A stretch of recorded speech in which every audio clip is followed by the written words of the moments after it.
প্রিয় ছাত্রছাত্রী কেমন আছো? আশা করি সকলে ভালো আছো। চলে এসেছি তোমাদের কাছে বাংলার উপর কতগুলি গুরুত্বপূর্ণ প্রশ্ন নিয়ে। তো চলো দেরি না করে আমরা শুরু করি। আজকের প্রথম প্রশ্ন বলছে যে শ্রেণীকক্ষে একজন শিক্ষার্থী বলল আমার লেখার জায়গাটি খুঁজে পাচ্ছি না। আসলে সে বলতে চেয়েছিল আমার খাতাটি খুঁজে পাচ্ছি না। ভাষার এই ধরনের সমস্যাকে কি বলা হয়? অপশন 1 ভাষার ভুল, অপশন 2 ভাষার ক্ষেত্রে মনোযোগের অভাব, অপশন 3 ভাষার অসঙ্গতি, অপশন 4 হচ্ছে ভাষার ক্ষেত্রে অসাবধানতা। তো এই প্রশ্নের সঠিক উত্তর হয়ে যাবে অপশন নাম্বার 3 ভাষার অসঙ্গতি। অপশন নাম্বার 3 হলো এই প্রশ্নের সঠিক উত্তর। চলে যাচ্ছি পরবর্তী 2 নাম্বার প্রশ্নে।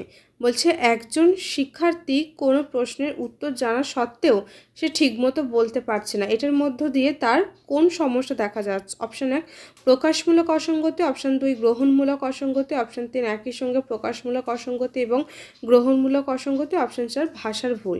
তো একজন শিক্ষার্থী সে উত্তরটা জানে তাও সে প্রকাশ করতে পারছে না, তো এর মধ্য দিয়ে তার কোন অসঙ্গতি প্রকাশ পাচ্ছে? সেটা হচ্ছে প্রকাশমূলক অসঙ্গতি। অপশন নাম্বার 1 হলো এই প্রশ্নের সঠিক উত্তর। চলে যাচ্ছি পরবর্তী 3 নাম্বার প্রশ্নে।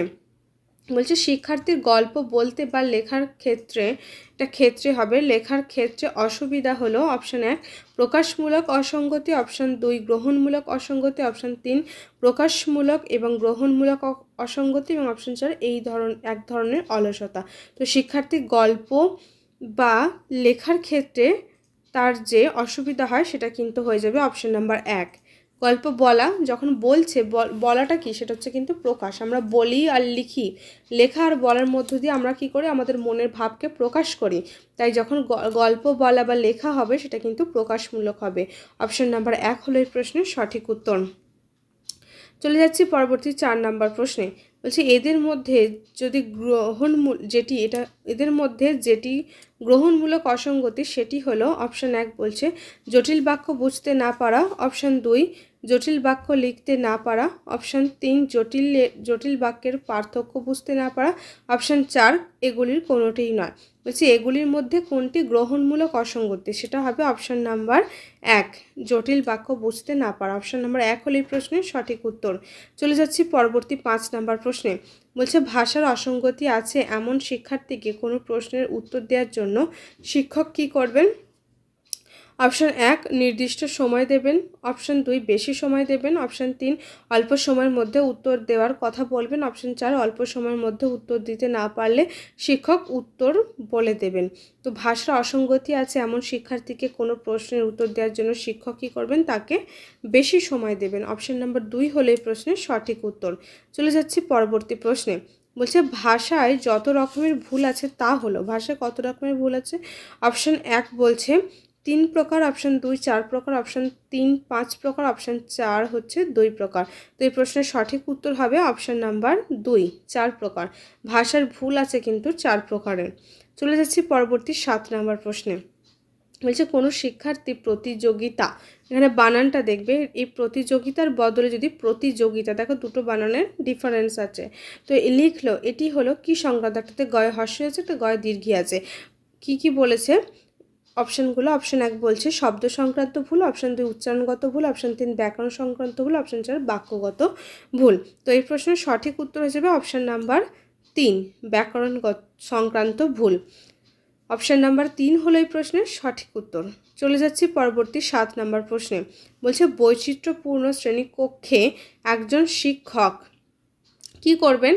সবাইকে সমান গুরুত্ব দেবেন, অপশন 2 যাদের ভাষাগত অসুবিধা আছে তাদের বেশি গুরুত্ব দেবেন, অপশন 3 যারা ভাষায় দক্ষতা এগিয়ে গেছে তাদের একটু বেশি গুরুত্ব দেবেন, অপশন 4 শিক্ষক নিজের মতো করে শিক্ষণ প্রক্রিয়া চালাবেন। তো এই প্রশ্নের সঠিক উত্তর হবে কি? অপশন নাম্বার 1 একটা বৈচিত্র্যপূর্ণ শ্রেণীকক্ষে একজন শিক্ষকের উচিত কি? সবাইকে সমান গুরুত্ব দেওয়া। অপশন নাম্বার 1 হলো এই প্রশ্নের সঠিক উত্তর। চলে যাচ্ছি পরবর্তী 9 নাম্বার প্রশ্নে। বলছে বৈচিত্র্যযুক্ত শ্রেণীকক্ষ বলতে কি বোঝায়?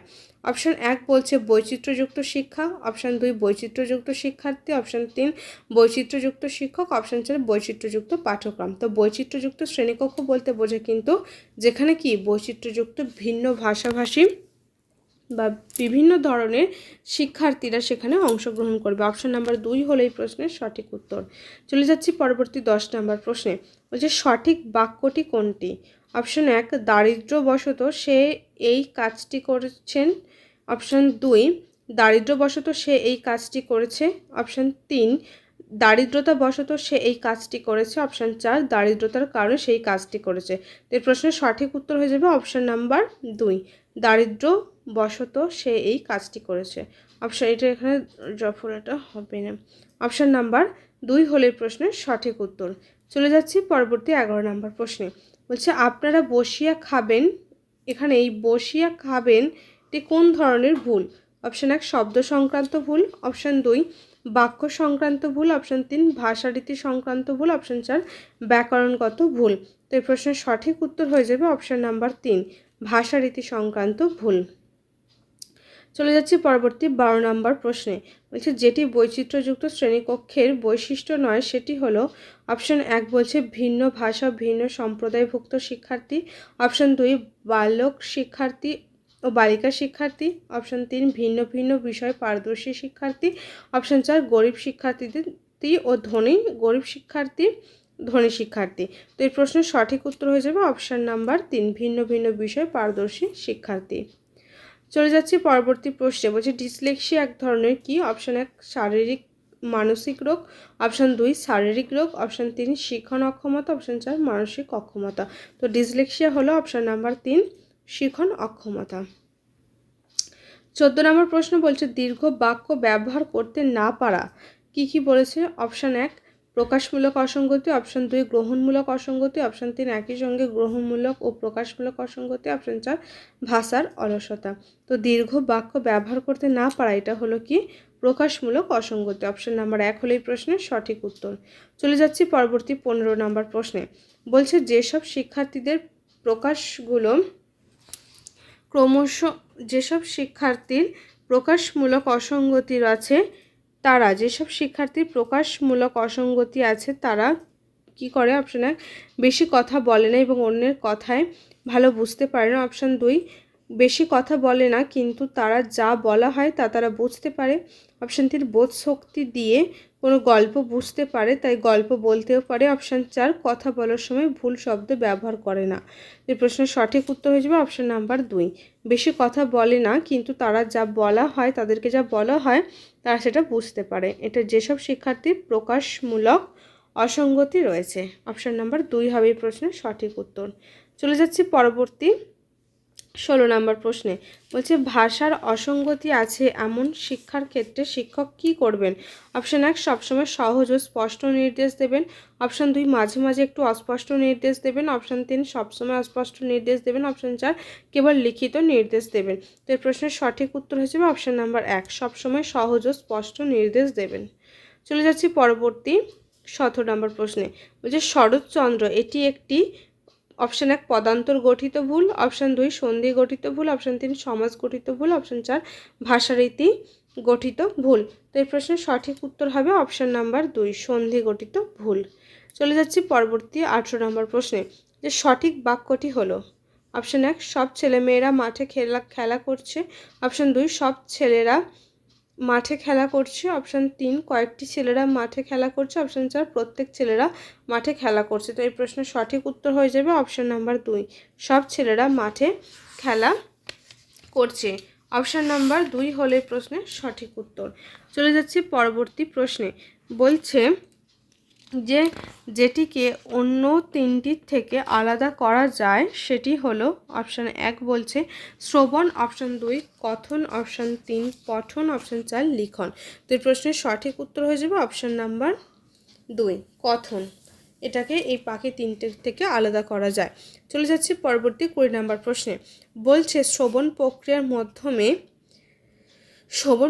প্রথমে কি হয়? অপশান 1 বলছে ধ্বনিসমূহকে শব্দে পরিণত করা হয়। অপশান 2 ধ্বনিসমূহকে বাক্যে পরিণত করা হয়। অপশান 3 ধ্বনিসমূহকে চিহ্নিত করা হয়। অপশান 4 বিওসি দুটোই। তো শ্রবণ প্রক্রিয়ার মাধ্যমে কি করা হয়? ধ্বনিসমূহকে চিহ্নিত করা হয়। অপশান নাম্বার 3 হলে প্রশ্নের সঠিক উত্তর। 21 নম্বর প্রশ্নে বলছে কি শ্রবণের সময় ধ্বনিসমূহকে কি বলছে? অপশান 1 শব্দ হিসেবে গ্রহণ করা হয়। অপশান 2 আলাদা আলাদাভাবে গ্রহণ করা হয়। অপশান 3 বাক্য হিসেবে গ্রহণ করা হয়। অপশান 4 বার্তা হিসেবে গ্রহণ করা হয়। তো শ্রবণের সময় ধ্বনিসমূহকে কি করা হয়? অপশান নাম্বার 2 আলাদা আলাদাভাবে গ্রহণ করা হয়। অপশন নাম্বার 2 হলো এই প্রশ্নের সঠিক উত্তর। চলে যাচ্ছি পরবর্তী 22 নম্বর প্রশ্নে। বলছে শ্রবণ, কথন, পঠন, লিখন এই 4 প্রকার দক্ষতার মধ্যে কথনকে রাখা হয়েছে কোথায়? অপশন 1 প্রথম স্থানে, অপশন 2 দ্বিতীয় স্থানে, অপশন 3 তৃতীয় স্থানে, অপশন 4 চতুর্থ স্থানে। তো কথনকে রাখা হয়েছে অপশন নাম্বার 2 দ্বিতীয় স্থানে। চলে যাচ্ছি পরবর্তী প্রশ্নে। বলছে পঠন প্রক্রিয়ায় অন্য একটি দক্ষতাও লুকিয়ে আছে, সেটি কোনটি? অপশন 1 বলছে শ্রবণ, অপশন 2 কথন, অপশন 3 লিখন, অপশন 4 ব্যাকরণ। তো পঠন প্রক্রিয়ার সঙ্গে জড়িয়ে আছে কি? অপশন নাম্বার 2 কথন। অপশন নাম্বার 2 হলো প্রশ্নের সঠিক উত্তর। চলে যাচ্ছি পরবর্তী প্রশ্নে। বলছে পঠন হলো এক প্রকার। অপশন 1 বলছে গ্রহণমূলক দক্ষতা, অপশন 2 প্রকাশমূলক দক্ষতা, অপশন 3 সৃজনমূলক দক্ষতা এবং অপশন 4 বলছে এ ও সি দুটোই। তো পঠন হলো কি? এ ও সি দুটোই হবে, গ্রহণমূলক দক্ষতা এবং সৃজনমূলক দক্ষতা। অপশন নাম্বার 4 হলে প্রশ্নের সঠিক উত্তর।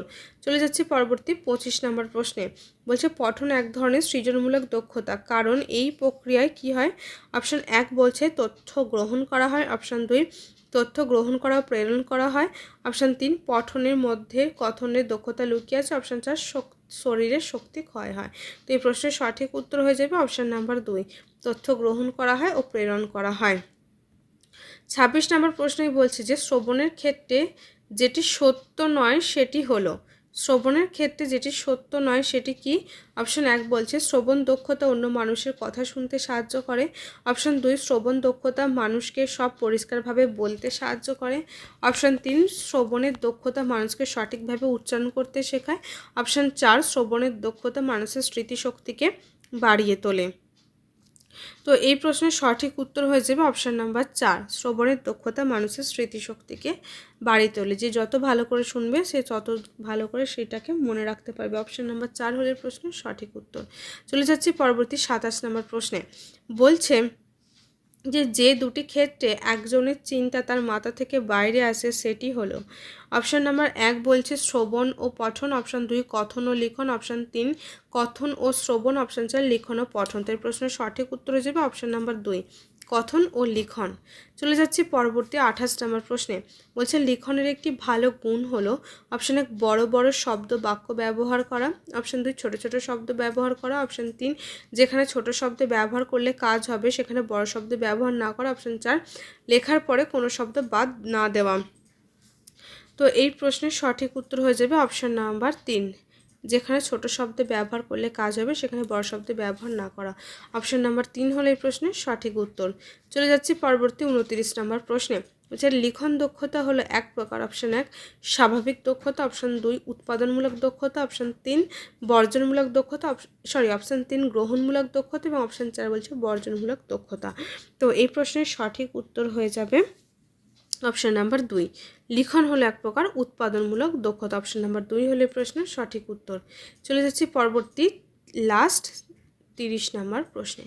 বলছে লিখনের মধ্য দিয়ে একজনের চিন্তা কি হয়? তার মাথা থেকে বাইরে আসে, অপশন 2 অন্য একজনের মাথায় প্রবেশ করে, অপশন 3 অন্যের সম্পর্কে জ্ঞান লাভ করা যায়, অপশন 4 এগুলির কোনোটিই নয়। তো লেখার মধ্য দিয়ে কি হয়? অপশন নাম্বার 2 অন্য একজনের মাথায়, লিখনের মধ্য দিয়ে একজনের চিন্তা অন্য একজনের মাথায় প্রবেশ করে। কারো লেখা পড়ে কী হয়? তার চিন্তাধারাটা অন্য একজন সেটা সম্পর্কে জানতে পারে। তাই অপশন নাম্বার 2 হলে প্রশ্নের সঠিক উত্তর। তো ছাত্রছাত্রীরা এই ছিল আজকের প্রশ্ন। আশা করছি ভিডিওটা তোমাদের ভালো লাগবে। যদি ভালো লেগে থাকে তাহলে অবশ্যই একটি লাইক করে দিও এবং কেমন হয়েছে অবশ্যই কমেন্ট করে জানিও। আর যারা এখনও পর্যন্ত আমার চ্যানেলটিকে সাবস্ক্রাইব করোনি তারা অবশ্যই পালকুমার স্টাডি চ্যানেলটিকে সাবস্ক্রাইব করে আমার পাশে থেকো। সকলের সাথে দেখা হচ্ছে পরের কোনো ভিডিওতে। সকলে ভালো থেকো, সুস্থ থেকো, ধন্যবাদ।